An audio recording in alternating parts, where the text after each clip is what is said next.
Hello മക്കേഴ്സ്, welcome back to Xylem learning. It's me JK. മക്കളെ, നമ്മളെ പരീക്ഷയ്ക്ക് ഇനി വളരെ കുറഞ്ഞ സമയം മാത്രമേ ഉള്ളൂ, മണിക്കൂറുകൾ മാത്രമേ ഉള്ളൂ. അതുകൊണ്ട് തന്നെ നമുക്ക് ഫിസിക്സിനകത്തും ഫുൾ A+ ഉറപ്പിക്കാൻ വേണ്ടി നമ്മൾ എന്ത് ചെയ്യുന്നു, ടോട്ടൽ ചാപ്റ്ററിലെ 7 ചാപ്റ്ററിലെ മുഴുവൻ ഇക്വേഷനും അതോടൊപ്പം ആ ഇക്വേഷൻ എങ്ങനെയൊക്കെ അപ്ലൈ ചെയ്യാം എന്നുള്ള കാര്യം നമ്മൾ ക്ലിയർ ആയിട്ട് പഠിക്കാൻ പോവാണ്. മാക്സിമം എല്ലാവരും കൂടെ ശ്രദ്ധിച്ചോളൂ. ഞാൻ എല്ലാവരും ആവാഹിച്ചെടുക്കാനും ഞാൻ പറയുന്ന വാക്കുകളിലേക്ക് സ്ക്രീനിലേക്ക് മാത്രമായിരിക്കട്ടെ ശ്രദ്ധ. കൂട്ടത്തിൽ ഞാൻ ചെറിയൊരു സന്തോഷ വാർത്ത കൂടി അറിയിക്കുകയാണ്. അതായത് നമ്മളെ സൈലത്തിന്റെ നെക്സ്റ്റ് എക്സാം, അതായത് അടുത്ത നെക്സ്റ്റ് എക്സാം എന്ന് പറഞ്ഞാൽ ഏപ്രിൽ 2-നാണ് ആരംഭിക്കുന്നത്. അപ്പോൾ തീർച്ചയായിട്ടും പരീക്ഷയ്ക്ക് കഴിഞ്ഞ് വെറുതെ ഇങ്ങനെ കറങ്ങി നടക്കുന്ന സമയത്ത് ജസ്റ്റ് ഈ എക്സാമിൽ ഒന്ന് അറ്റൻഡ് ചെയ്യുക. അതുവേ കിട്ടിക്കഴിഞ്ഞാൽ നിങ്ങൾക്ക് എന്ത് ചെയ്യുക, JEE NEET പോലുള്ള വലിയ എൻട്രൻസ് എക്സാം ഒക്കെ നമ്മുടെ സൈലത്തിന്റെ സ്കൂൾ ജോയിൻ ചെയ്ത് പഠിക്കാം. താല്പര്യമുണ്ടെങ്കിൽ പെട്ടെന്ന് എന്ത് ചെയ്യുക, ഇത് ഈ QR കോഡിൽ എന്ത് ചെയ്യുക, ഒന്ന് രജിസ്റ്റർ ചെയ്തോളൂ. അപ്പോൾ ഏതാണ് നമുക്ക് വരുന്ന പരീക്ഷ, നമ്മൾ SLC എക്സാം നമുക്ക് തകർക്കണം, പൊളിച്ചടക്കണം. അപ്പോൾ ടോട്ടൽ 7 ചാപ്റ്ററിൽ നിന്നും ടോട്ടൽ നമ്മൾ എല്ലാ ഇക്വേഷനും പഠിക്കാൻ പോകണം. അപ്പോൾ ആദ്യത്തെ ചാപ്റ്റർ സൗണ്ടുമായി ബന്ധപ്പെട്ട ചാപ്റ്ററിൽ നമുക്ക് ആദ്യം പഠിക്കേണ്ട ഇക്വേഷൻ ക്യാപിറ്റൽ T എന്ന് പറഞ്ഞാൽ എന്താണ്? പീരിയഡ് അല്ലേ, ടൈം പീരിയഡ്. അപ്പോൾ ക്യാപിറ്റൽ T എന്ന് പറഞ്ഞാൽ സ്മോളർ T ബൈ എന്നാണ്. സ്മോളർ T എന്ന് പറഞ്ഞാൽ ടൈമാണ്. എന്ന് പറഞ്ഞാൽ നമ്പർ ഓഫ് ഓസിലേഷൻ അല്ലെങ്കിൽ number of vibration, number of കമ്പനം ഒക്കെ ഓർത്ത് വയ്ക്കുക. ഇനി ക്യാപിറ്റൽ T എന്ന് പറഞ്ഞാൽ 1/f എന്ന് പറയാം. അപ്പോൾ ഇങ്ങനെയും ഇക്വേഷൻ പറയാം.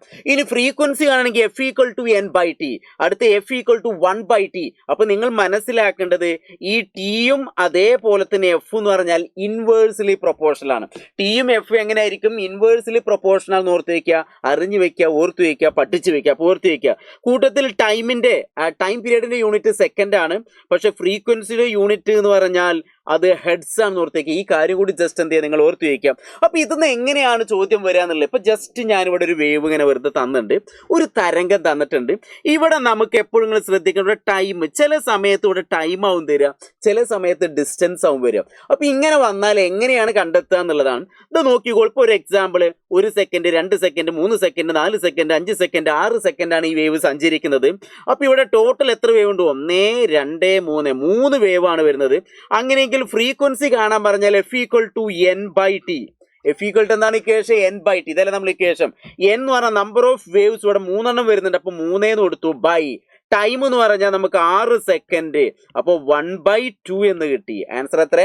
1/2 എന്ന് കിട്ടി. അപ്പോൾ 1/2 ആണ്. ഞങ്ങൾ 0.5 എന്നൊക്കെ ആണെങ്കിൽ എഴുതാവുന്ന ആവശ്യമില്ല. അപ്പോൾ ഇങ്ങനെ ജസ്റ്റ് ഒന്ന് എഴുതി എന്ന് വിചാരിക്കുക. ഇനി ഇതല്ലെങ്കിൽ നമുക്ക് എന്താ പറയുക, ഇപ്പോൾ ഇവിടെ നമ്മൾ ഫ്രീക്വൻസി കണ്ടു. ഇനി നമുക്ക് വേറെ രീതിയിലൊക്കെ നമുക്ക് വേണമെങ്കിൽ ചെയ്യാം. നോക്കൂ, ഇവിടെ ഒരു വേവിന് വേണ്ട ടൈമിനെയാണ് നമ്മൾ എന്ത് പറയുക, ഒരൊറ്റ ഓസിലേഷൻ വേണ്ട ടൈമിനെ നമ്മൾ ടൈം പീരീഡ് എന്ന് പറയാം. അപ്പോൾ നിങ്ങൾക്ക് വേണമെങ്കിൽ ഡയറക്റ്റ് ആയിട്ട് ഇവിടെ 2 സെക്കൻഡ് ഒരു വേവിന് വേണ്ട ടൈം പീരീഡ് ആണ്. അപ്പോൾ ക്യാപിറ്റൽ T എന്ന് പറഞ്ഞാൽ 2 സെക്കൻഡ് എന്ന് കിട്ടി. ചില കുട്ടികൾ ഇപ്പം എങ്ങനെയാവും ചെയ്യാം, T എന്ന് കിട്ടിക്കഴിഞ്ഞാൽ T എന്ന് പറഞ്ഞാൽ 2 സെക്കൻഡ്. അങ്ങനെയെങ്കിൽ ഫ്രീക്വൻസി കാണാൻ എങ്ങനെയാണ് അല്ലേ? ഫ്രീക്വൻസി കാണാൻ എന്ത്? F = 1/T ആണ്. 1/2 ഒറ്റയടിക്ക് ആൻസർ കിട്ടിയില്ലേ? അപ്പോൾ ഇങ്ങനെയൊക്കെ ചെയ്യാം. ചിലപ്പോൾ നമുക്ക് ഡയറക്റ്റ് ആയിട്ട് നമ്പർ ഓഫ് ഓസിലേഷൻ എന്ന് പറഞ്ഞാൽ ഒരു 20 എന്നൊക്കെ തരും. അതിന് വേണ്ട ടൈം എന്ന് പറഞ്ഞാൽ ഒരു 10 സെക്കൻഡ് എന്നൊക്കെ തരും. അപ്പോൾ ഡയറക്റ്റ് ചെയ്യാം. അപ്പോൾ ഇങ്ങനെ ജസ്റ്റ് ഒന്ന് ഓർത്ത് വയ്ക്കുക. ഞാൻ എങ്ങനെയാണ് ഈ ഒരു ഇക്വേഷനിൽ സംഖ്യകൾ അല്ലെങ്കിൽ ഈ ഇക്വേഷൻ എങ്ങനെയാണ് ഈ ഒരു ഇതിൽ അപ്ലൈ ചെയ്യുക എന്നുള്ള കാര്യം മാത്രമാണ് ഞാൻ പറയുന്നത്. ജസ്റ്റ് ഈ ഒരു ഐഡിയ മനസ്സിലാക്കി വയ്ക്കുക. ഇനി അടുത്തൊരു വേവ് നോക്കൂ, ഈ ചിത്രത്തിലേക്ക് നോക്കൂ. ഇവിടെ ഒരു വേവ് തന്നിട്ടുണ്ട് നമുക്ക്. ഇവിടെ ഡിസ്റ്റൻസ് ആണ് തന്നു. ഇപ്പോൾ ഒരു എക്സാമ്പിൾ, ഇവിടെ രണ്ടും 60 മീറ്റർ ദൂരമാണ് സഞ്ചരിക്കുന്നത് വിചാരിക്കുക. അങ്ങനെയെങ്കിൽ അതിനെടുക്കുന്ന ടൈം 0.2 സെക്കൻഡ് ആണെന്ന് വിചാരിക്കുക. ഞാൻ വെറുതെ ഒരു എക്സാമ്പിൾ പറയുകയാണ്. ചില സമയത്ത് നിങ്ങൾ പ്രത്യേകം ശ്രദ്ധിക്കണം. ഇവിടെ ഡിസ്റ്റൻസ് ആവും തന്നിട്ടുണ്ടാവുക. കണ്ടല്ലോ, ഇവിടെ ഡിസ്റ്റൻസ് ദൂരമാണ് തന്നത്. ഈ ചിത്രത്തിൽ എന്താ തന്നത്? ടൈമാണ് തന്നത്. പക്ഷേ ഈ ചിത്രത്തിൽ ഡിസ്റ്റൻസ് മീറ്റർ ആണ് തന്നത്. അപ്പോൾ ഈ രണ്ട് വേവും 60 മീറ്റർ ദൂരം സഞ്ചരിക്കാൻ 0.2 സെക്കൻഡ് എടുത്ത് വിചാരിക്കുക. അങ്ങനെയെങ്കിൽ നിങ്ങൾക്ക് ഇവിടെ എന്ത് കണ്ടെത്താൻ പറ്റും? ഫ്രീക്വൻസി കാണാൻ പറ്റും. ഫ്രീക്വൻസി എന്ന് പറഞ്ഞാൽ F = N/T. N എന്ന് പറഞ്ഞാൽ ഇവിടെ എത്ര വേവ് ഉണ്ട്? 1, 2, 3. അപ്പോൾ 3 വേവ് ഉണ്ട്. ബൈ T എന്ന് പറഞ്ഞാൽ 0.2 സെക്കൻഡ്.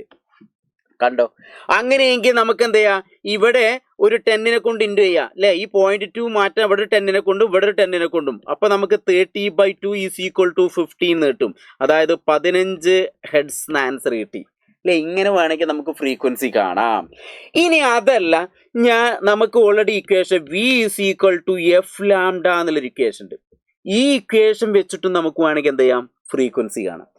ഈ ഇക്വേഷൻ വെച്ചിട്ടും നമുക്ക് വേണമെങ്കിൽ ഫ്രീക്വൻസി കാണാം. അങ്ങനെയെങ്കിൽ F equal to V by lambda. F equal to എന്താണ്? V by lambda. അപ്പൊ നമുക്ക് എന്തൊക്കെ കാര്യങ്ങൾ അറിയണം? വി അറിയണം, ലാംഡ അറിയണം. വി കണ്ടെത്താൻ എന്ത് ചെയ്യാം? V is equal to distance by time.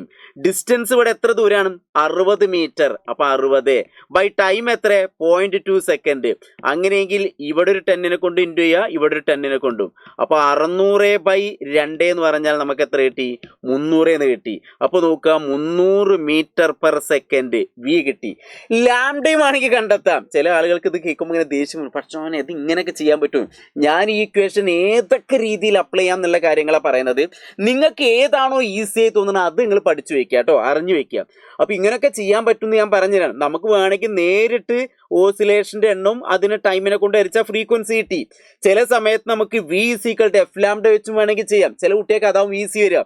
അപ്പൊ നമുക്ക് ഡിസ്റ്റൻസ് തന്നിട്ട് ടൈം തന്നിട്ട് അപ്പൊ നമുക്ക് സ്പീഡ് കണ്ടെത്താം, വി കണ്ടെത്താം. അപ്പൊ 300 മീറ്റർ പെർ സെക്കൻഡ് എന്ന് കിട്ടി. ഇനി ലാംഡ കണ്ടെത്താന് ടോട്ടൽ ഡിസ്റ്റൻസ് 60 മീറ്റർ ആണ്.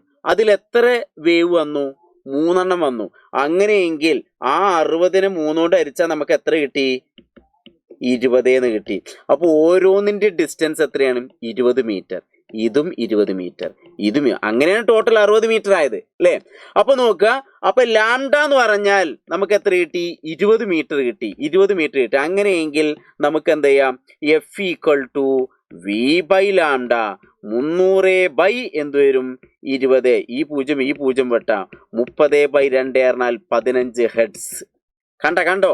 ഇങ്ങനെ ചെയ്തപ്പോഴും നമുക്ക് 15 ഹെർട്സ് കിട്ടി. ഇതാ ഇങ്ങനെ ചെയ്തപ്പോഴും 15 ഹെർട്സ് കിട്ടി. അപ്പൊ ഏത് രീതിയിൽ ചെയ്താലും എൻ്റെ ഗൈസ് നിങ്ങൾ ഓർത്ത് വയ്ക്കുക, ഈ ഒരു ഇക്വേഷൻ ഓർത്ത് വയ്ക്കുക. അപ്പൊ നമ്മൾ ആദ്യത്തെ ഒരു ഇക്വേഷൻ എന്ന് പറഞ്ഞാല് നമ്മൾ ഈ ഇക്വേഷനൊക്കെ ഓർത്ത് വയ്ക്കുക. എഫ് കിട്ടിക്കഴിഞ്ഞാൽ പിന്നെ ടി കാണാം. കാരണം എന്താണ്? T is equal to 1/f വെച്ച് ചെയ്താൽ മതി. യൂണിറ്റുകളൊക്കെ ഓർത്ത് വയ്ക്കുക. ഇനി അതോടൊപ്പം തന്നെ ഇവിടെ വരുന്ന അടുത്തൊരു equation V is equal to F lambda, അതും നമ്മളിപ്പോൾ ചെയ്തു. അങ്ങനെയെങ്കിൽ അടുത്തൊരു ഇമ്പോർട്ടൻ്റ് ആയിട്ടുള്ള ഒരു ഇക്വേഷൻ എന്ന് പറഞ്ഞാൽ ഏതാണ്? V is equal to 2d/t. V is equal to 2d/t. അപ്പൊ ഇതെങ്ങനെ ചെയ്യേണ്ട കൂടി ഞാൻ പറഞ്ഞു. ഇപ്പോൾ ഒരു എക്സാമ്പിൾ, ഒരു പടക്കം പൊട്ടാണ്, അല്ലെങ്കിൽ ഒരു വലിയൊരു എന്താ പറയുക, ഒരു പടക്കം തന്നെ പൊട്ടി, ഒരു കദീന പൊട്ടിന്ന് വിചാരിക്കുക. ടെക്സ്റ്റ് ബുക്കിനകത്ത് അങ്ങനെയൊക്കെ ഉണ്ടല്ലോ, കദീന പൊട്ടിന്ന് വിചാരിക്കുക. ഈ സൗണ്ട് എന്ത് ചെയ്തു? ഇവിടെ ഉള്ള എന്തേലും ഒരു വസ്തുവിൽ തട്ടിയിട്ട് തിരിച്ചിങ്ങോട്ട് തന്നെ വരണം, വരിക. ഈ സൗണ്ട് ഒന്ന് ഠേ എന്നുള്ള സൗണ്ട് ഇങ്ങനെ പോയിട്ട് തിരിച്ചിങ്ങോട്ട് എത്തി. അപ്പൊ ഇവിടെ കദീന അല്ലെങ്കിൽ പടക്കം പൊട്ടിക്കുന്ന ആൾക്ക് തന്നെ 1 സെക്കൻഡിന് ശേഷം എന്ത് ചെയ്തു? 1 സെക്കൻഡിന് ശേഷം അയാൾക്ക് തന്നെ ആ സൗണ്ട് കേട്ടു. 1 സെക്കൻഡിന് ശേഷം അയാൾക്ക് തന്നെ ആ സൗണ്ട് കേട്ടാൽ ഈ പടക്കം പൊട്ടുന്ന സൗണ്ടും ഇത് ചെന്ന് തട്ടുന്ന സൗണ്ടും തമ്മിലുള്ള ഡിസ്റ്റൻസ്, ദൂരം കണ്ടെത്തണം. എന്താ കണ്ടെത്തേണ്ടത്? ദൂരം കണ്ടെത്തുക. ഇങ്ങനത്തെ പ്രോബ്ലം വരുമ്പോഴാണ് V is equal to 2d/t എന്നുള്ള ഇക്വേഷൻ നമ്മൾ ഉപയോഗിക്കുക. അങ്ങനെയെങ്കിൽ ഡി ഈസ് ഈക്വൽ ടു നമുക്ക് എന്ത് പറയാം? ഈ ടീനെ എങ്ങോട്ട് കൊണ്ടുപോവാം. അപ്പോൾ വി ഇൻറ്റു t/2 എന്ന് വരും. വി എന്ന് പറഞ്ഞാൽ ഇവിടെ സൗണ്ടിന്റെ സ്പീഡ് എന്ന് പറഞ്ഞാൽ നിങ്ങൾക്ക് തരും 350 metre per second by into time എന്ന് പറഞ്ഞാൽ അവിടെ 1 സെക്കൻഡ്. അപ്പോൾ 1 സെക്കൻഡാണ് അവിടെ പോയി തട്ടി തിരിച്ചെത്താൻ. അപ്പോൾ ഇങ്ങോട്ടൊരു 1/2 സെക്കൻഡ്, ഇങ്ങോട്ടൊരു 1/2 സെക്കൻഡ്. അപ്പോൾ ടോട്ടൽ 1 സെക്കൻഡ്. അപ്പോൾ ടൈം ഞാൻ 1 എടുത്തു, ബൈ 2 എന്ന് എഴുതി. അങ്ങനെയെങ്കിൽ 350/2 അതിന്റെ പകുതി എത്ര? 175 മീറ്റർ. അപ്പൊ നോക്ക്, ഈ ഡിസ്റ്റൻസ് പറഞ്ഞാൽ 170. അപ്പൊ ഇങ്ങനെയുള്ള ഭാഗങ്ങൾക്ക് നമുക്ക് എന്ത് ചെയ്യും? ഈ ഒരു ഇക്വേഷൻ ഇമ്പോർട്ടന്റ് ആണ്. അപ്പൊ നമ്മൾ ഫസ്റ്റ് ചാപ്റ്റർ സൗണ്ട് എന്നുള്ള chapter F equal to n/t, അതേപോലെ F equal to 1/t, T is equal to t/n, T is equal to 1/f, ടിയും എഫും ഇൻവേഴ്സ്ലി പ്രൊപ്പോർഷണൽ. അടുത്ത equation V is equal to F lambda, അടുത്തൊരു equation V is equal to 2d/t, അവിടെ നമുക്ക് D is equal to vt/2. ഇതൊക്കെ എന്ത് ചെയ്യുക? Just മനസ്സിലാക്കി വെക്കുക, വളരെ ഇമ്പോർട്ടന്റ് ആണ്. ഇനി അടുത്ത ലെൻസ് എന്നുള്ള ചാപ്റ്ററിൽ ന്യൂ കാർട്ടീഷ്യൻ സൈൻ കൺവെൻഷൻ, ചിഹ്നം കൊടുക്കുന്നത് നമ്മൾ മനസ്സിലാക്കണം. ഇവിടെ ഇക്വേഷനൊക്കെ ഞാൻ പറയാം. ഇതൊരു കോൺവെക്സ് ലെൻസ് എടുത്തു, ഞാൻ ഒരു പ്രിൻസിപ്പൽ ആക്സിസ് ഒക്കെ വരച്ചു. ഇവിടെ ഒരു ഒബ്ജക്റ്റ് വെച്ചു. ഒബ്ജക്റ്റിലേക്കുള്ള ഡിസ്റ്റൻസ് ആണ് യു എന്ന് പറയുന്നത്. ഒബ്ജക്റ്റിലേക്കുള്ള വസ്തുവിലേക്കുള്ള ഡിസ്റ്റൻസ് ആണ് യു. അപ്പോൾ ലൈറ്റ് പാസ് ചെയ്യുന്ന ഇങ്ങോട്ട് അതിന്റെ ഓപ്പോസിറ്റ് അളക്കുന്നൊക്കെ നെഗറ്റീവ്. അതാണ് ന്യൂ കാർട്ടീഷ്യൻ സൈൻ കൺവെൻഷൻ. അതുകൊണ്ട് യു എന്ന് പറഞ്ഞാൽ നെഗറ്റീവായി മാറി. അങ്ങനെയെങ്കിൽ ലൈറ്റ് ഇങ്ങോട്ടാണ് വരുന്നത്, ഇമേജിലേക്കുള്ള ഡിസ്റ്റൻസ് ദാ ഇങ്ങോട്ട് അളക്കുന്ന ദൂരം പോസിറ്റീവ്. അല്ലെങ്കിൽ നിങ്ങൾ വലതുഭാഗത്ത് അളക്കുന്നതും ഇടതുഭാഗത്ത് അളക്കുന്നതൊക്കെ നിങ്ങൾ പഠിച്ചിട്ടുണ്ട്. നിങ്ങൾ എങ്ങനെ വെച്ചാൽ പഠിച്ചോളൂ. ഇതാ ഓർത്ത് വയ്ക്കുക, വി എന്ന് പറഞ്ഞാൽ ഇമേജിലേക്കുള്ള ഡിസ്റ്റൻസ് പോസിറ്റീവും വസ്തുവിലേക്കുള്ള ദൂരം ഒബ്ജക്റ്റ് ഡിസ്റ്റൻസ് നെഗറ്റീവ് എന്ന് ഓർത്ത് വയ്ക്കുക. കൂട്ടത്തിൽ മുകളിലേക്ക് അളക്കുന്ന ദൂരം പോസിറ്റീവ്. അപ്പോൾ ഒബ്ജക്റ്റിലേക്കുള്ള ഹൈറ്റ് എന്ന് പറഞ്ഞാൽ പോസിറ്റീവ് ആണ്, ഇമേജിലേക്കുള്ള ഹൈറ്റ് എന്ന് പറഞ്ഞാൽ തല കീഴായിട്ട് താഴത്തേക്ക് കിടക്കുന്നത് നെഗറ്റീവ് എന്ന് ഓർത്ത് വയ്ക്കുക. അപ്പോൾ ഇതൊക്കെ നിങ്ങൾ ഓർത്ത് വയ്ക്കണം. പ്ലസ് ഒന്നുകൂടി ഞാൻ പറയാണ്, ഒബ്ജക്റ്റിലേക്കുള്ള ഡിസ്റ്റൻസ് യു ആണ്, ഇമേജിലേക്കുള്ള ഡിസ്റ്റൻസ് വി ആണ്. ഇനി ഇവിടെ ഒരു ഫോക്കസ് കൊടുത്തിട്ടുണ്ടെങ്കിൽ അത് ഫോക്കസ് ലെങ്ത്, ഫോക്കസിലേക്കുള്ള ഡിസ്റ്റൻസ് അത് പോസിറ്റീവ് ആണെന്ന് ഓർത്ത് വയ്ക്കുക, ഇത് നെഗറ്റീവ് എന്ന് ഓർത്ത് വയ്ക്കുക, ഇത് മാറിപ്പോയല്ലോ, ഇത് പോസിറ്റീവ് എന്ന് ഓർത്ത് വയ്ക്കുക, ഇത് ഏതായിരിക്കും, ഇത് നെഗറ്റീവ് എന്ന് ഓർത്ത് വയ്ക്കുക. അപ്പോൾ യു നെഗറ്റീവ്, വി പോസിറ്റീവ്, ഇവിടെ എഫ് എന്ത് വരും, അതും പോസിറ്റീവ് എന്ന് വരും. അപ്പൊ ഈ കാര്യങ്ങളൊക്കെ ഓർത്ത് വയ്ക്കുക. അപ്പൊ ലെൻസ് ഇക്വേഷൻ എന്ന് പറഞ്ഞാൽ 1/f = 1/v - 1/u, f = uv / u - v, v = uf / u + f, അല്ലെങ്കിൽ u എന്ത് പറയാം, fv / f - v. അപ്പൊ ഈ കാര്യങ്ങൾ, ഈ ഇക്വേഷൻ വെച്ച് നമുക്ക് ചെറിയൊരു പ്രോബ്ലം ചെയ്തു നോക്കാം. വളരെ സിമ്പിൾ ആയിട്ടൊരു പ്രോബ്ലം ചെയ്യാം. ഇപ്പോൾ ഒരു ഒബ്ജക്റ്റ് ഡിസ്റ്റൻസ് എന്ന് പറഞ്ഞാൽ, ഇപ്പോൾ ഒരു എക്സാമ്പിൾ യു എന്ന് പറഞ്ഞാൽ ഒരു വൈറ്റ് എടുക്കട്ടെ, -25 സെന്റിമീറ്റർ വിചാരിക്കുക. മൈനസ് വരാൻ കാരണം ഇങ്ങോട്ടായതുകൊണ്ട്. ഇനി ഫോക്കൽ ലെങ്ത് എഫ് എന്ന് പറഞ്ഞാൽ ഏകദേശം ഒരു 20 സെന്റിമീറ്റർ കിട്ടിയെന്ന് വിചാരിക്കുക. അപ്പോൾ ഒരു പ്ലസ് ആണ്. അങ്ങനെയെങ്കിൽ വി നമ്മൾ എന്ത് ചെയ്യണം, കണ്ടെത്തണം. ഇങ്ങനെ ഒരു പ്രോബ്ലം വന്നാൽ വി = നമ്മൾ ഇക്വേഷൻ എന്താണ്, uf / u + f. യു എന്ന് പറഞ്ഞാൽ -25 ഇൻറ്റു എഫ് എന്ന് പറഞ്ഞാൽ +20 ആകുമ്പോൾ പിന്നെ പ്ലസ് ഇടേണ്ട ആവശ്യമൊന്നുമില്ല അല്ലേ, 20 ബൈ -25 പ്ലസ് എന്ത് വരും, 20. അങ്ങനെയെങ്കിൽ ഇത് എത്ര കിട്ടി, 25 × 2 50, 50ന്റെ കൂടെ 0 ചേർക്കുക, അപ്പോൾ 500 എന്ന് കിട്ടി. -500 ബൈ -25 + 20, വലുതെന്ന് ചെറുത് കുറച്ചിട്ട് വലുതിന്റെ ചിഹ്നം ഇടുക. അപ്പൊ എത്ര, 25 ന്ന് 20 കുറച്ചാൽ 5, അപ്പൊ -5 എന്ന് കിട്ടി. അപ്പൊ ഈ ഇതെന്ത് ചെയ്യാൻ പറ്റും, ഈ മൈനസും ഈ മൈനസും നമുക്ക് ക്യാൻസൽ ചെയ്യാം അല്ലേ. അങ്ങനെയെങ്കിൽ 5 ൽ 5 പ്രാവശ്യം, 5 ൽ 5 പ്രാവശ്യം, അപ്പൊ ആൻസർ നമുക്ക് എത്ര കിട്ടി, 100 എന്ന് കിട്ടി, അത്രയും സെന്റിമീറ്റർ. അപ്പൊ വി = നോക്കുക, പ്ലസ് ആണ് കിട്ടിയത്, കണ്ടില്ലേ, വി പ്ലസ് ആണ്. അപ്പൊ വി എന്ന് പറഞ്ഞാൽ 100 സെന്റിമീറ്റർ. അപ്പൊ പ്രതിബിംബം രൂപപ്പെടുന്നത് വസ്തു 25 സെന്റിമീറ്റർ അകലെയും ഫോക്കൽ ലെങ്ത് 20 സെന്റിമീറ്റർ ആണെങ്കിൽ ഇമേജിലേക്കുള്ള ഡിസ്റ്റൻസ് എത്ര, അങ്ങനെ ചോദ്യം വരിക. അപ്പൊ നമുക്ക് 100 സെന്റിമീറ്റർ എന്ന് കിട്ടി. ഇത്രേ ഉള്ളൂ നമ്മളെ ഈ ഒരു എന്താ പറയുക, ലെൻസ് ഇക്വേഷൻ. അപ്പൊ ഇതേപോലെ മറ്റു ഇക്വേഷനൊക്കെ വെച്ച് ചെയ്ത് നോക്കുക. ഞാൻ ജസ്റ്റ് ഐഡിയ പറഞ്ഞു. ഇനി അടുത്ത പവർ ഓഫ് ലെൻസ് പറഞ്ഞാൽ P = 1/f. മക്കളെ നിങ്ങൾ ഇവിടെ ശ്രദ്ധിക്കണം, ഇത് എപ്പോഴും എന്താണ്, മീറ്ററിലാവും തരിക. ഇതെപ്പോഴും നിങ്ങൾ എന്ത് ചെയ്യുക, സെന്റിമീറ്ററിലാവും, എപ്പോഴും സെന്റിമീറ്ററിലാവും തരിക. അതിന് നിങ്ങൾ ഏതിലേക്ക് മാറ്റണം, മീറ്ററിലേക്ക് മാറ്റണം. അതേപോലെ തന്നെ പവറിന്റെ യൂണിറ്റ് എന്ന് പറഞ്ഞാൽ ഡയോപ്റ്റർ, അതിനെ ക്യാപിറ്റൽ D എന്ന ഷോണ സൂചിപ്പിക്കുക. നിങ്ങൾക്ക് കിട്ടുന്ന ആൻസർ മൈനസ് ആണെങ്കിൽ അത് കോൺകേവ് ലെൻസ് ആയിരിക്കും, പ്ലസ് ആണെങ്കിൽ പോസിറ്റീവ് ആയിരിക്കും. അങ്ങനെയെങ്കിൽ നമ്മൾ ജസ്റ്റ് P = 1/f. 1/f എന്ന് പറഞ്ഞാൽ 25 സെന്റിമീറ്റർ ആണെന്ന് വിചാരിക്കുക.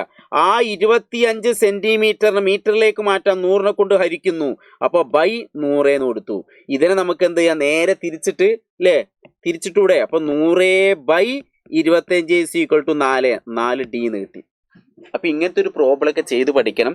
ഞാൻ എന്താ ചെയ്തത്, എഫ് എന്ന് പറഞ്ഞാൽ 25 സെന്റിമീറ്റർ എടുത്തു, അതിന് മീറ്ററിലേക്ക് മാറ്റുക പറഞ്ഞാല് എന്ത് ചെയ്യാ, 25നെ 100 കൊണ്ട് ഹരിക്കുക. അപ്പൊ നമുക്ക് 1/4 എന്ന് വരും. ഇങ്ങനെയും വേണമെങ്കിൽ ചെയ്യാം.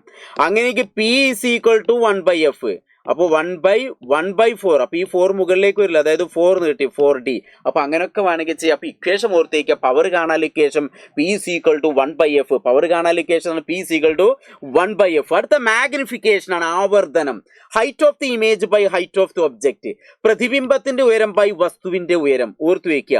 പ്രതിബിംബത്തിന്റെ ഉയരം ബൈ വസ്തുവിന്, അല്ലെങ്കിൽ M = HI/HO = V/U. അങ്ങനെ കൂടി ഓർത്ത് വയ്ക്കുക.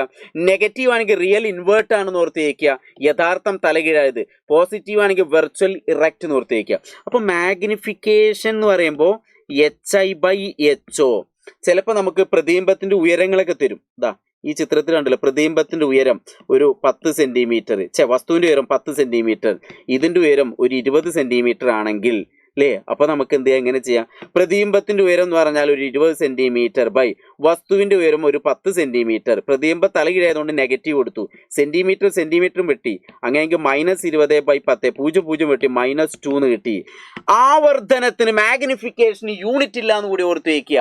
മൈനസ് ആയതുകൊണ്ട് ഏത് ലെൻസ് ആയിരിക്കണം ഓർത്ത് വയ്ക്കുക? നെഗറ്റീവ്, റിയൽ ആൻഡ് ഇൻവേർട്ട് ആണെന്ന് ഓർത്ത് വയ്ക്കുക. അപ്പൊ അങ്ങനെയുള്ള കാര്യങ്ങളൊക്കെ എന്ത് ചെയ്യുക, ജസ്റ്റ് ഒന്ന് മനസ്സിലാക്കി വെക്കുക. അപ്പൊ ഇങ്ങനത്തെ ചോദ്യങ്ങളൊക്കെ വന്നാൽ എന്ത് ചെയ്യാൻ പറ്റും, നിങ്ങൾക്ക് ചെയ്യാൻ പറ്റണം. അപ്പൊ ഇത്രയും കാര്യങ്ങൾ ഓർത്ത് വയ്ക്കുക. ഇനി അടുത്ത നമ്മൾ electrical energy consumption and conservation എന്നുള്ള ചാപ്റ്ററുമായി, ഇലക്ട്രിക് എനർജി എന്നുള്ള ചാപ്റ്ററുമായി ബന്ധപ്പെട്ട് R=V/, ഇത് നിങ്ങൾ ചെറിയ ക്ലാസ്സിലൊക്കെ പഠിച്ചപ്പോൾ അതിന് പ്രോബ്ലം ഒന്നുമില്ല. അടുത്ത റെസിസ്റ്റൻസ് R=L/A, റോ ഇങ്ങനെ എഴുതുക, ρL/A. ഈ റോ എന്ന് പറഞ്ഞാൽ റെസിസ്റ്റിവിറ്റി ആണ്, അതിന്റെ യൂണിറ്റ് ഓം മീറ്റർ എന്നാണ്. അപ്പൊ അതുകൂടി ജസ്റ്റ് ഒന്ന് മനസ്സിലാക്കി വെക്കുക. അങ്ങനെയെങ്കിൽ അടുത്ത ഇക്വേഷൻ H=I²/H=V²/R × T, H=VIT, വിറ്റ് എന്ന് ഓർത്ത് വയ്ക്കുക. അടുത്ത T ക്യാൻസൽ ചെയ്താൽ പവർ കിട്ടുന്നു. എന്താണ്? T ക്യാൻസൽ ചെയ്താൽ പവർ കിട്ടുന്നു. അപ്പൊ P=I²R, P=V²/R, P=VI. അപ്പൊ ഈ 3 ഇക്വേഷനും 6 ഇക്വേഷൻ ഇത് നിങ്ങൾക്ക് ഡയറക്റ്റ് ആയിട്ടാണ് വരിക. വോൾട്ടേജും കറണ്ടും ഒക്കെ തന്നിട്ട് ഇങ്ങോട്ട് ചെയ്യാൻ പറയും. അപ്പൊ ഇത് ജസ്റ്റ് ഡയറക്റ്റ് ആയിട്ട് എന്ത് ചെയ്യാം, ഞാനിപ്പോൾ ചെയ്യുന്നില്ല, ജസ്റ്റ് ഓർത്ത് വയ്ക്കാം. ഇനി അടുത്ത transformer, electro magnetic induction daily life അല്ലേ, വൈദ്യുതകാന്തിക പ്രേരണം എന്നുള്ള ചാപ്റ്ററുമായി ബന്ധപ്പെട്ട് ഒരു step up transformer, step down transformer, ഏത് ട്രാൻസ്ഫോമർ ആയാലും ഒരു ട്രാൻസ്ഫോമർ ഒരിക്കലും പവർ ലോസ് വരുന്നില്ല. പ്രൈമറിയിലെ പവറും സെക്കൻഡറിയിലെ പവറും എപ്പോഴും തുല്യമായിരിക്കും, ഈക്വൽ ആയിരിക്കും എന്ന് ഓർത്തേക്കുക. പക്ഷെ വോൾട്ടേജും കറണ്ടിലാണ് മാറ്റം വരിക. അപ്പോൾ നമുക്ക് ഒരു ട്രാൻസ്ഫോമറിന്റെ ഇക്വേഷൻ എന്ന് പറഞ്ഞാൽ VS/VP = NS/NP. ഇങ്ങനെ നിങ്ങൾ പഠിച്ചിട്ടുണ്ടാവുക. കൂട്ടത്തിൽ നിങ്ങൾ IP/IS കൂടി പഠിച്ചു വെക്കുക. അതായത് ചില സമയത്ത് വോൾട്ടേജും നമ്പർ ഓഫ് ടേൺസും വരുമ്പോൾ ഇത് മാത്രം എടുത്താൽ മതി. ചിലപ്പോൾ നമ്പർ ഓഫ് ടേൺസും കറണ്ടും മാത്രം തരികയാണെങ്കിൽ ഇത് മാത്രം എടുത്താൽ മതി. ചിലപ്പോൾ നമുക്ക് വോൾട്ടേജും കറണ്ടും തരികയാണെങ്കിൽ ഇത് മാത്രം എടുത്താൽ മതി. അപ്പോൾ ഒറ്റയടിക്ക് അങ്ങനെ പ്രോബ്ലം കൂടി എന്ത് ചെയ്യുക, ഒന്ന് ചെയ്ത് പഠിക്കുക, ഓർത്ത് വയ്ക്കുക, അറിഞ്ഞു വെക്കുക. ഇനി അടുത്ത energy consumed in kilowatt P × T/1000. മക്കളെ ഇവിടെ ശ്രദ്ധിക്കണം, ഇവിടെ ടൈം എപ്പോഴും ഹവറിലായിരിക്കും. P=1/F. അവിടെ F എപ്പോഴും സെന്റിമീറ്റർ തരും, അതിനെ മീറ്ററിലേക്ക് മാറ്റണം. ഇങ്ങനത്തെ കാര്യങ്ങളൊക്കെ ജസ്റ്റ് ഓർത്ത് വയ്ക്കണം കേട്ടോ.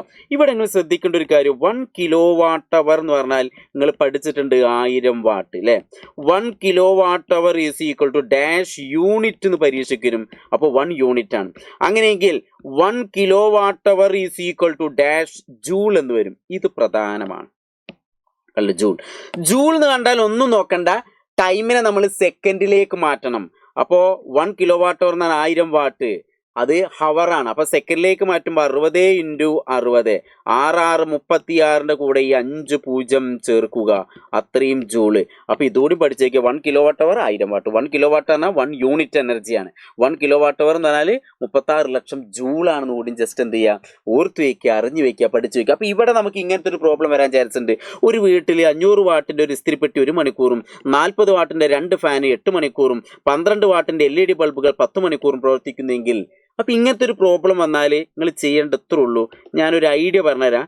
ഇതിപ്പോൾ ഞാൻ ഫുള്ള് പ്രോബ്ലം ഒന്നും ചെയ്യുന്നില്ല, ഞാൻ ഐഡിയ പറയാണ് കേട്ടോ. ആദ്യത്തെ ഭാഗത്ത് എന്ത് ചെയ്യുക, ഡിവൈസ് ഉപകരണം എഴുതുക. ആദ്യത്തെ ഭാഗത്ത് എന്ത് ചെയ്യുക, ഡിവൈസ് ഉപകരണം. രണ്ടാമത്തെ അതിന്റെ പവർ എത്രയാണ് എഴുതുക. മൂന്നാമത്തത് എത്ര എണ്ണം തന്നിട്ടുണ്ട്. നാലാമത്തത് അത് എത്ര ടൈം വർക്ക് ചെയ്യുന്നു. അവസാനത്തെ കോളത്തിൽ എന്ത് ചെയ്യുക, എനർജി കണ്ടെത്തുക. എനർജി കണ്ടെത്തുക. അപ്പം ഇങ്ങനൊരു ടേബിൾ ആക്കാൻ പറ്റിയാൽ നിങ്ങൾക്ക് സിമ്പിളാണ്. ടേബിൾ ആക്കാൻ പറ്റാൻ ഒന്നുമില്ല, അത് അങ്ങനെ ആക്കിയെന്ന് വിചാരിക്കുക. ആദ്യത്തെ കോളത്തിൽ ആദ്യത്തതിൽ ഒരു വീട്ടിൽ 500 വാട്ടിൻ്റെ ഒരു ഇസ്തിരിപ്പെട്ടി. അപ്പോൾ ഏതാ ഡിവൈസ്, അയൺ ബോക്സ് അല്ലേ. അയൺ ബോക്സ് ഇസ്തിരിപ്പെട്ടി എത്ര വാട്ടാണ്, 500 വാട്ട്. എത്ര ഉണ്ട്, ഒരെണ്ണം. എത്ര ടൈം വർക്ക് ചെയ്യുന്നു, 1 മണിക്കൂർ. ഒരു വീട്ടിൽ 500 വാട്ടിന്റെ ഒരു ഇസ്തിരിപ്പെട്ടി 1 മണിക്കൂർ. 1 മണിക്കൂർ. അപ്പോൾ ടൈം 1 മണിക്കൂർ എഴുതി. ഇനി 40 വാട്ടിന്റെ ഫാന് 40 വാട്ട്, 2 ഫാന്, അപ്പൊ 2 എഴുതി, 8 മണിക്കൂർ. ഇങ്ങനെ കിട്ടിക്കഴിഞ്ഞാൽ, ഞാൻ ഫുള്ള് ചെയ്യുന്നില്ല, ഞാൻ ഇപ്പൊ പറയാണ്. ഇങ്ങനെ കിട്ടിക്കഴിഞ്ഞാൽ നേരെ ഗുണിക്കുക, 1000 കൊണ്ട് ഹരിക്കുക. ഇതിങ്ങനെ നേരെ ഗുണിക്കുക, 1000 കൊണ്ട് ഹരിക്കുക. നേരെ ഗുണിക്കുക, 1000 കൊണ്ട് ഹരിക്കുക. അപ്പൊ നോക്കുക എങ്ങനെ ഗുണിക്കുക, 500 × 1 × 1/1000. അതാണ് ഈ ലാസ്റ്റ് കോളത്തിൽ എഴുതേണ്ടത്. ലാസ്റ്റ് കോളത്തിൽ എന്ത് എഴുതണ്ടേ, 500 × 1 × 1/1000. ഇവിടെ എഴുതുമ്പോൾ എങ്ങനെ എഴുതാം, 40 × 2 × 8/1000. അപ്പോൾ 40 ഇൻറ്റു 2 ഇൻറ്റു 8/1000. ഇത് പിന്നെ സുഖമാണ്. എന്ത് ചെയ്താൽ മതി? 8 2 10 അല്ലെങ്കിൽ എത്ര കിട്ടി? 8 2 16. 16 ഇൻറ്റു 4. 16 ഇൻറ്റു 4 6 4 24. 4 ബാക്കി 2 1 4 4 2 6 64. അപ്പോൾ എത്ര 0 ചേർക്കണം? ഒരു 0. 640 വരിക. 640 1000 കൊണ്ട് ആയിരിക്കും എന്ത് ചെയ്യുക? ഒരു സ്ഥാനം മാറ്റി കുത്തുക. അപ്പോൾ 0.64. അപ്പോൾ ഇങ്ങനെ 0.64. ഇവിടെ എത്ര കിട്ടി? 1 ഇൻറ്റു 500/1000. ഇവിടെ 2 0, ഇവിടെ 2 0 കിട്ടി. 5/10 പറഞ്ഞാൽ 0.5. എന്നിട്ട് ഒക്കെപ്പാട് കൂട്ടിയാൽ മതി. അപ്പോൾ ഇങ്ങനത്തെ ഒരു പ്രോബ്ലം കൂടി എന്തെങ്കിലും ചെയ്ത് പഠിക്കുക. ഞാൻ ജസ്റ്റ് ഒന്ന് പറയുന്നു എന്നുള്ളൂ. അപ്പോൾ മക്കൾ ശ്രദ്ധിക്കേണ്ട ഒരു കാര്യം, ഇങ്ങനെയൊക്കെ ഈ ഡാറ്റകൾ എടുത്തെഴുതി കഴിഞ്ഞാൽ അതിനൊക്കെ മാർക്കാണ്. അതാണ് ഒരു പ്രോബ്ലത്തിൻ്റെ ഒരു പ്രത്യേകത എന്ന് പറയുന്നത്. നമുക്ക് ക്വസ്റ്റ്യൻ തന്നു, അതിൽ ഡാറ്റകൾ എഴുതി അരമാർക്ക്. ആ ഡാറ്റയ്ക്ക് അനുയോജ്യമായിട്ടുള്ള ഇക്വേഷൻ എഴുതി അരമാർക്ക്. ഇക്വേഷൻ സംഖ്യകൾ അപ്ലൈ ചെയ്തു അരമാർക്ക്. ഇനി അവസാനം അതിൻ്റെ ആൻസർ എഴുതി അരമാർക്ക്. യൂണിറ്റ് എഴുതി അരമാർക്ക്. അങ്ങനെയാണ് സാധാരണ നമുക്ക് എന്ത് ചെയ്യുക? പ്രോബ്ലം. അപ്പോൾ പ്രോബ്ലം അറ്റൻഡ് ചെയ്താൽ മാർക്ക് ഷുവറാണ് മക്കളെ. ഇനി അടുത്ത നമുക്ക് വരുന്ന ഏറ്റവും അവസാനത്തെ ചാപ്റ്റർ ആയിട്ടുള്ള മെക്കാനിക്കൽ അഡ്വാൻറ്റേജ് ഇൻ ആക്ഷൻ, യാന്ത്രിക ലാഭം പ്രയോഗത്തിൽ എന്ന ചാപ്റ്റർ വരുന്ന ഒരു ഇക്വേഷൻ ആണ്. യാന്ത്രിക ലാഭം എന്ന് പറഞ്ഞാൽ ലോഡ് ബൈ എഫേർട്ട്. ഇത് ഡയറക്റ്റ് ചോദ്യമായിരിക്കും. ലോഡ് ചിലപ്പോൾ നിങ്ങൾക്ക് ഒരു 400 ന്യൂട്ടണും എഫേർട്ട് ചിലപ്പോൾ നിങ്ങൾക്ക് ഒരു 50 ന്യൂട്ടണൊക്കെ തരും. അങ്ങനെയെങ്കിൽ നിങ്ങൾക്ക് ഡയറക്റ്റ് ആയിട്ട് എന്ത് ചെയ്യാൻ പറ്റും? Load by effort, load 400 by effort 50, ഈ 0 0 വെട്ടി അങ്ങനെ ഹരിച്ച് ആൻസർ ചെയ്യാം. ചിലപ്പോൾ നമുക്ക് എന്ത് ചെയ്യും?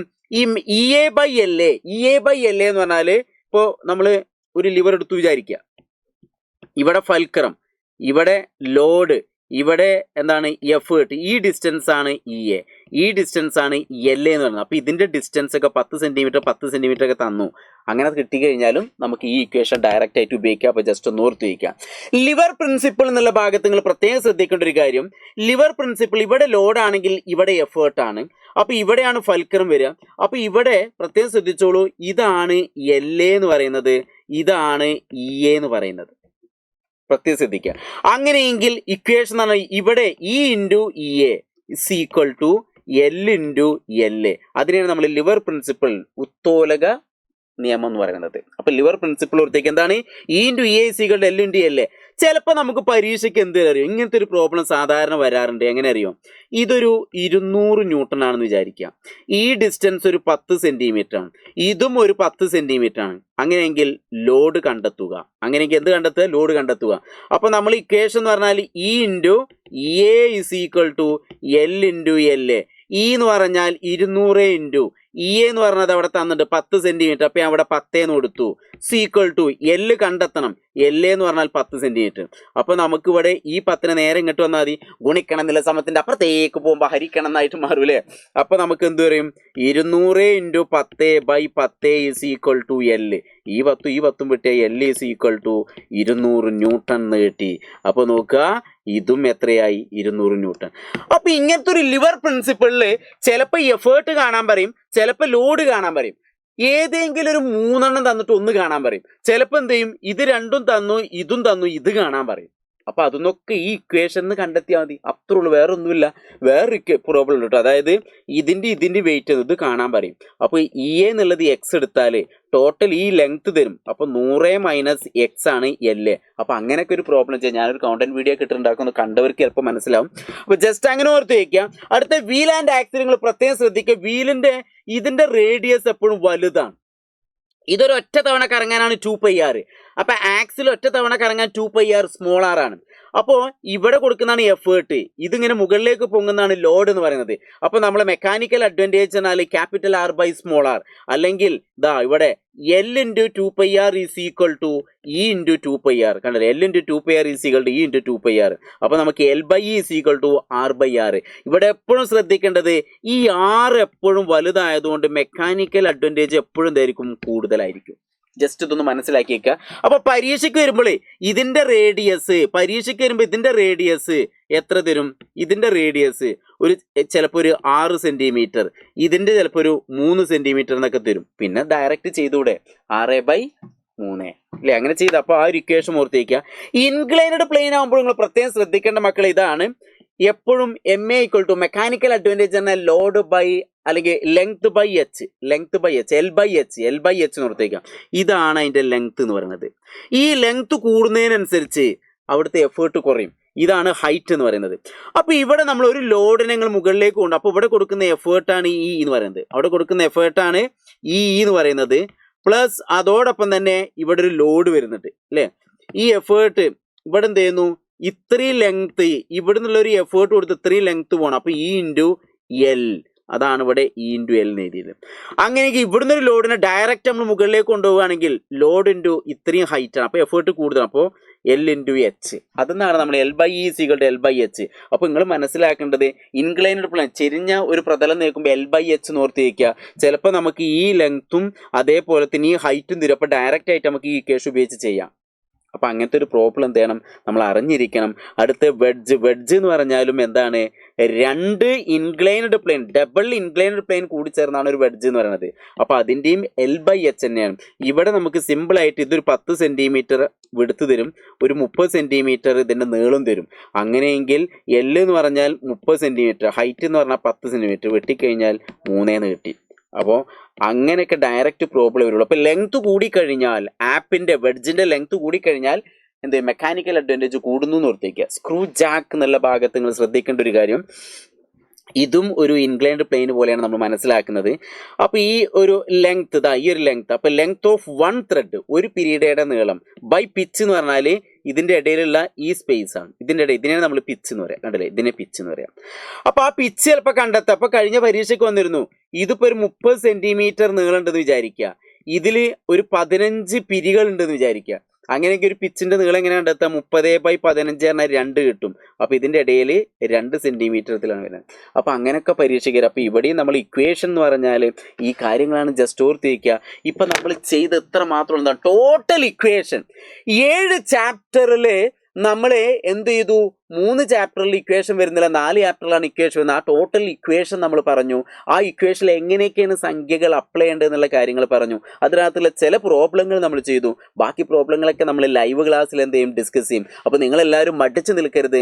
ഇത് കണ്ട് ഇഷ്ടപ്പെട്ട് കഴിഞ്ഞാൽ മാക്സിമം നിങ്ങളെ ഫ്രണ്ട്സിലേക്കൊക്കെ ഷെയർ ചെയ്യുക. കൂട്ടത്തിൽ എന്ത് ചെയ്യുക, ലൈവ് ക്ലാസ്സിൽ ജോയിൻ ചെയ്യുക. നമ്മൾ എന്ത് ചെയ്യും, ഫിസിക്സിൽ ഫുൾ A+ നേടിയിരിക്കും. ഒരു പേടിയും പേടിക്കണ്ട. ഓക്കെ, അപ്പോൾ എല്ലാവരും നല്ല അടിപൊളിയായിട്ട് കോൺഫിഡൻറ്റോട് കൂടി ഇരിക്കുക. All the best.